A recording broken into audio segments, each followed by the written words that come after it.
Hi everyone, and welcome to Walk the World in aid of Blood Cancer UK, day 10 of Hussey's 200-mile blood walk, like I said, in aid of Blood Cancer UK. And as a fellow blood cancer sufferer, I'm really enjoying this challenge. A big milestone for me today.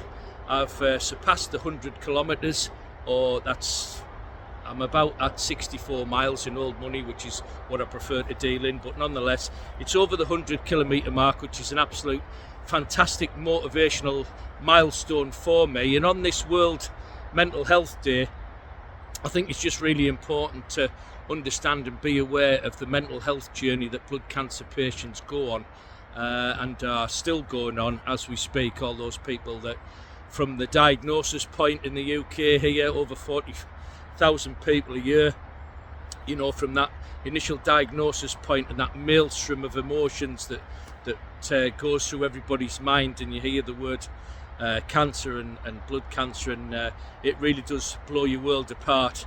And obviously from the prognosis stage to the stress of telling family and friends and other loved ones, and that journey whilst you're having your treatment, and as I said a couple of days ago about late effects, people go into remission, it may come back, or you may have late effects from a result of some of the treatment that you've been undergoing, and it might actually happen a couple of years later, and it's always sort of nibbling away in the background.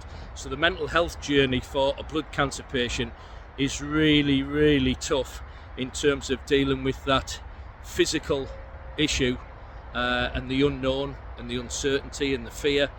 On top of that, is astronomical, and it's a big burden to shoulder on your own. So it's very, very important to be aware that there is that support helpline on Blood Cancer UK's website, and they can send you out information. You can obviously have a confidential chat, or be at least signposted to someone that can help, or the people who are actually administering your treatment may recommend you or forward you on for an evaluation or an assessment, or just a check over really.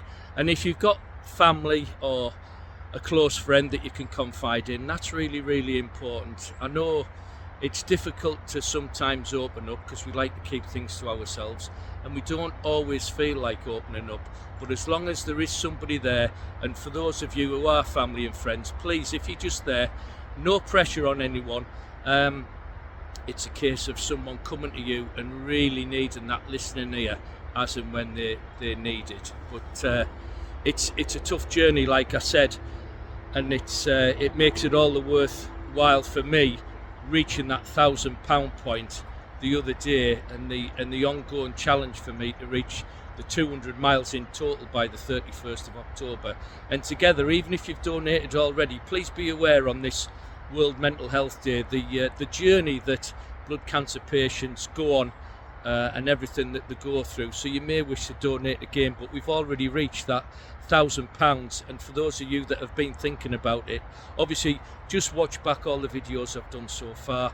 Obviously you now know that I have an MPN, so I've got a vested interest in this, but I'm lucky enough that because of its chronic nature, even though I do suffer with a fair bit of fatigue at times, I'm out here, I'm wanting to raise some funds, and together let's do some good for those with bad blood.